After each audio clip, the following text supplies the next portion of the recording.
नमस्कार दोस्तों, स्वागत करते हैं आपके अपने YouTube चैनल वेब कुमार में।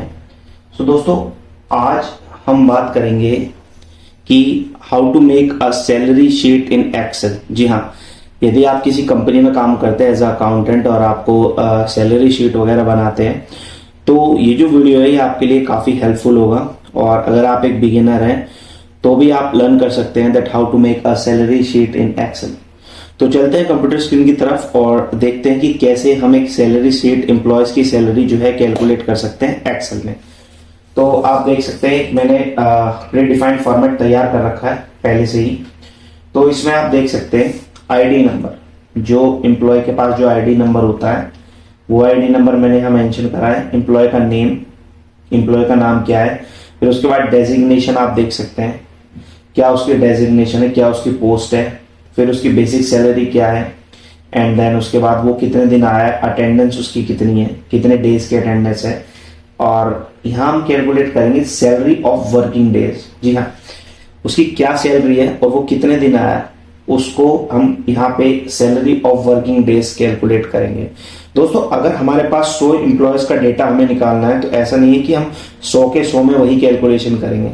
जी नहीं, एक्सेल का यही बेनिफिट है, सिर्फ एक एम्प्लॉय का हमें निकालना है और एक्सेल ऑटोमेटिकली कैलकुलेट करेगा। अगर वो 1000 में एम्प्लॉयज है 1000 का भी करेगा, लैक्स हैं तो लैक्स का भी ऑटोमेटिकली कैलकुलेट करेगा। यही बेनिफिट होता है एक्सेल का। तो सबसे पहले हम देखते हैं कि सैलरी ऑफ वर्किंग डेज हम कैसे कैलकुलेट करेंगे। तो सबसे पहले हमें करना क्या होगा, इज इक्वल टू का साइन लगाना होगा और बेसिक सैलरी के सेल को सिलेक्ट करना होगा और सबसे पहले हमें एक दिन की सैलरी निकालनी होगी। तो डिवाइड बाय 30 इंटू जितने दिन वो बंदा आया है, जैसे जितने दिन की भी अटेंडेंस है उस सेल को सिलेक्ट करेंगे, एंटर करेंगे तो ये हम पे सैलरी ऑफ वर्किंग डेज आ गई। जी हाँ, जितने दिन वो बंदा आया है उसकी सैलरी जो है वर्किंग डेज की यहाँ पे आ गई है। उसके बाद आप इसको ड्रैग करेंगे तो आप पे सारा डेटा आप पे आ जाएगा। यही बेसिक फॉर्मूला लगा होगा और वही सैलरी ऑफ वर्किंग डेज, इन सबकी वर्किंग डेज की सैलरी यहाँ कैलकुलेट होके आ चुकी है। अब आगे बढ़ते हैं। अब क्या होता है, कंपनी में काफी बंदे ओवर टाइम भी करते हैं। जी हाँ, तो अब यहाँ हम कैलकुलेट करेंगे ओवर टाइम की सैलरी। जी हाँ, जिन बंदों ने ओवर टाइम करा तो उनकी ओवर टाइम सैलरी कितनी बनी।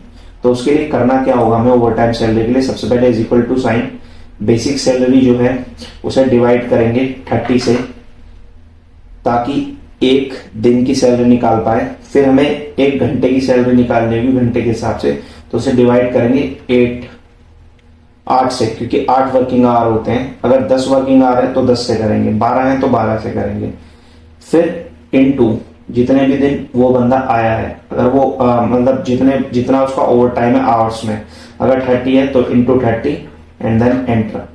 तो 8750 उसकी ओवर टाइम सैलरी बनती है, आप यहाँ देख सकते हैं।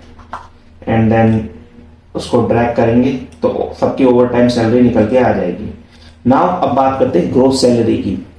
तो ग्रोस सैलरी मीन्स जो सैलरी होती है ग्रोस, वो होती है DA, HRA, over time salary और जो सैलरी ऑफ वर्किंग डेज है, इन सभी को मिला के ग्रोस सैलरी बनती है। अब मैं आपको थोड़ा बता दूं कि डीए और एचआरए क्या होता है। अगर आप एक अच्छी पोस्ट पे है तो डीए का मतलब होता है डियरनेस अलाउंस और एचआरए का मतलब होता है हाउस रेंटल अलाउंस। ये काफी बड़ी कंपनीज देती हैं डीए और एचआरए।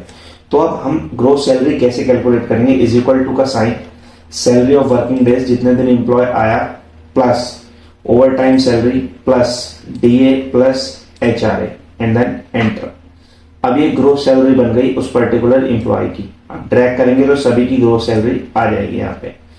अब बात करते हैं ईएसआई और पीएफ। उससे पहले मैं आपको बता दूं कि ईएसआई और पीएफ क्या होता है, एक ओवरव्यू। बेसिकली अगर हम आप किसी कंपनी में काम करते हैं तो वहां हमारी सैलरी का कुछ पार्ट ईएसआई और पीएफ में भी जाता है। तो ईएसआई बेसिकली एक इंश्योरेंस होता है, एम्प्लॉय स्टेट इंश्योरेंस, जो कि एम्प्लॉयज के लिए होता है। उसमें आपको मेडिकल इंश्योरेंस होता है बेसिकली।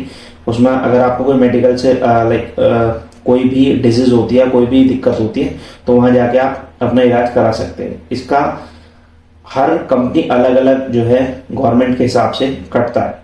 अभी ईएसआई 2% है और पीएफ होता है प्रोविडेंट फंड, वो 8% है। तो वो कैसे कैलकुलेट करेंगे, तो जो भी हमारी सैलरी होगी जो वर्किंग डेज की सैलरी होगी। जी हाँ, जो भी हमारी सैलरी बनती है वर्किंग डेज की is equal to salary of working days into 2 divide by 100। आप देख सकते हैं 1307 रुपए। ऐसे ही हम पीएफ में करेंगे, इज इक्वल टू जो हमारी वर्किंग डेज की सैलरी है इनटू 8 डिवाइड बाय 100, एंटर। तो आप देख सकते हैं ईएसआई हमारा इतना बैठा है सभी इंप्लॉयज का, और पीएफ जो है हमारा वो इतना बैठा है। नाउ अब नेट सैलरी कैसे कैलकुलेट करेंगे? तो नेट सैलरी के लिए हमें करना क्या होगा, जो ग्रोस सैलरी है उसे सेलेक्ट करना होगा, माइनस करना होगा ईएसआई और माइनस करना होगा पीएफ को। तो ये हो गई हमारी ग्रोस सैलरी, नेट सैलरी जो हमारे एम्प्लॉय को मिलेगी। तो होता क्या है कि डीए और एचआरए तो हमारा ऐड होगा क्योंकि वो कंपनी की तरफ से मिल रहा है, और ईएसआई और पीएफ को माइनस करेंगे, जब जाके हमारी जो नेट सैलरी है वो कैलकुलेट होके आएगी। तो गाइस इसी तरीके से आप सैलरी शीट बना सकते हैं, और सैलरी शीट बनाने के साथ साथ आप सैलरी ओवर टाइम सैलरी और ये सब कैलकुलेट कर सकते हैं, जैसा कि मैंने आपको बताया इस वीडियो में।